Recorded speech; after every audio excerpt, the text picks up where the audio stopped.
बिस्मिल्लाहिर्रहमानिर्रहीम। शुरू करता हूँ अल्लाह के पाक नाम से जो बहुत बड़ा मेहरबान नहायत रहम वाला है। देखती आंखों और सुनते कानों को अस्सलाम वालेकुम।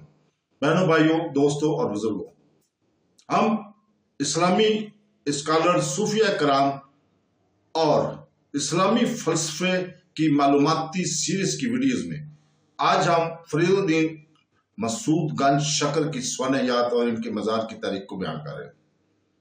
दोस्तों, बहनों, भाइयों, फरीदुद्दीन मसूद गंज शकर, जिसे आमतौर पर बाबा फरीद या शेख फरीद के नाम से जाना जाता है, अंग्रेजी हिजे फरीद, फरीदुद्दीन मसूद वगैरह भी हैं।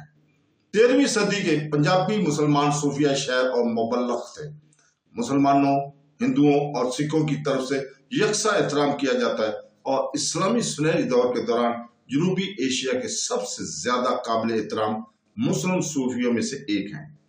बाबा फरीद 1188 में पंजाब के इलाके मुल्तान से 10 किलोमीटर दूर कोठीवाल में वजीउद्दीन खुद जिंदी के बेटी जमालुद्दीन और मरियम बाबा कासिम बाबा के यहाँ पैदा हुए। उन्होंने इब्तदाई तालीम मुल्तान में हासिल की, जो मुसलमानों की तालीम का मरकज बन गया था। वहां इनकी मुलाकात अपने उस्ताद ख्वाजा कुतुबुद्दीन बख्तियार काकी से हुई, जो बगदाद से दिल्ली जाते हुए मुल्तान से गुजर रहे थे। तालीम मुकम्मल होने के बाद वो दिल्ली चले गए, जहां उन्होंने अपने उस्ताद ख्वाजा कुतुबुद्दीन बख्तियार काकी से इस्लामी तालीम हासिल की। बाद में वो हांसी हरियाणा चले गए। जब 1235 में ख्वाजा बख्तियार काकी का इंतकाल हुआ तो फरीदुद्दीन ने हांसी छोड़कर इनका रूहानी जानशीन बना और दिल्ली में सुकूनत अख्तियार करने की बजाय अपने आबाई पंजाब वापस आकर अजोदन, मौजूदा पाकपतन पाकिस्तान में सुकूनत अख्तियार कर ली। पाकपतन का नाम पहले अजोदन था। वो चिश्ती सूफी काम के बानियों में से एक थे। फरीदुद्दीन गंज शकर का मज़ार दरबार का पाकपतन पंजाब पाकिस्तान में वाक़या है।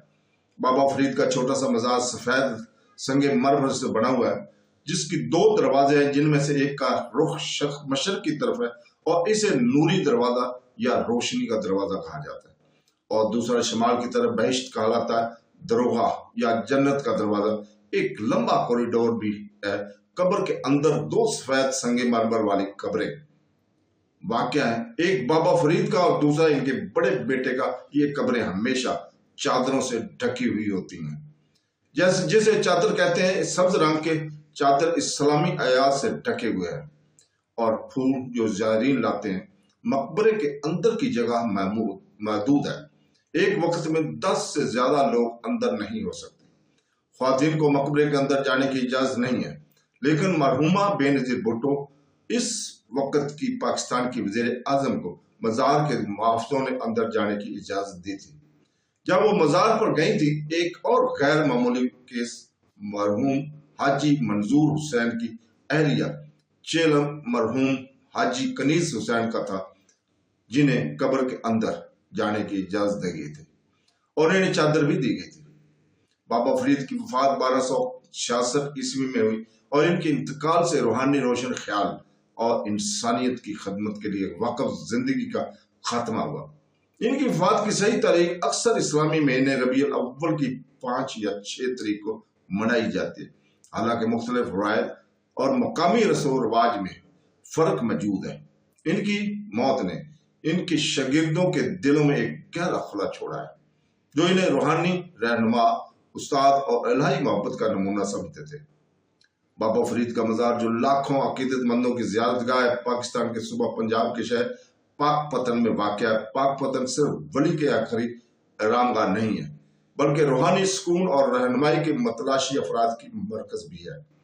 वक्त के साथ मज़ार जनूबी एशिया में एक अहम मजहबी और सकाफती निशान के तौर पर तैयार हुआ है। ये बाबा फरीद की तालीमात के पायदार असर और तसूफ के पैरोकारों में इनके लिए वसी पैमाने पर ताज़ीम का सबूत है। मज़ार को इब्तदाई तौर पर बाबा फरीद की वफात के फौरन बाद तामीर किया गया था, लेकिन सदियों के दौरान इनकी तज़ीनो आराइश और तोसी की गई। पहला ढांचा इनके शागिर्दों ने बनाया था, جو اس کی یاد کو عزت دینا چاہتے تھے اور ایک ایسی جگہ بنانا چاہتے تھے جہاں لوگ ان کی آشیرواد حاصل کر سکیں۔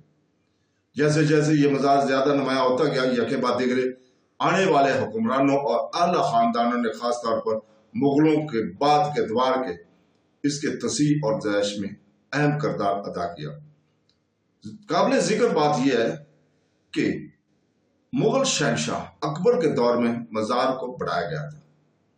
6 صدی عیسوی جو صوفی مزارات کی سرپرست کے لیے جانا جاتا تھا، اکبر کے تعاون نے بابا فرید کے مقبرے کی حیثیت کو بلند کرنے میں مدد کی اور اس سے بھی زیادہ تعداد میں عقیدت مندوں کو راغب کیا۔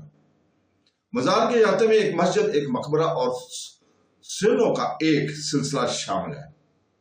یہ مقبرہ خود ایک خوبصورت تعمیر شدہ عمارت میں رکھا گیا ہے جس میں سنگ مرمر کا ڈھانچہ اس جگہ سے نشاندہی کرتا ہے جہاں بابا فرید کی باقیات کو دفن کیا گیا ہے۔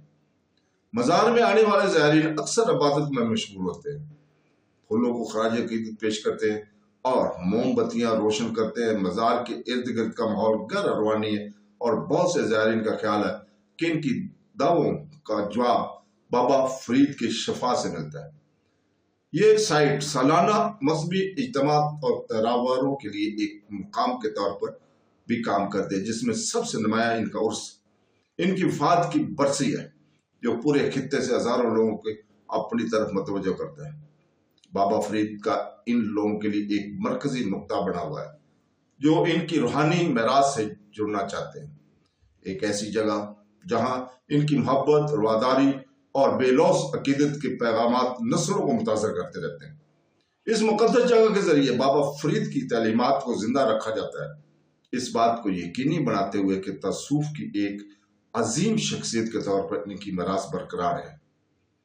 اکتوبر 2010 کو مزار کے دروازے کے باہر ایک اہم دھماکہ ہوا، 25 افراد جس میں 6 افراد ہلاک ہوئے۔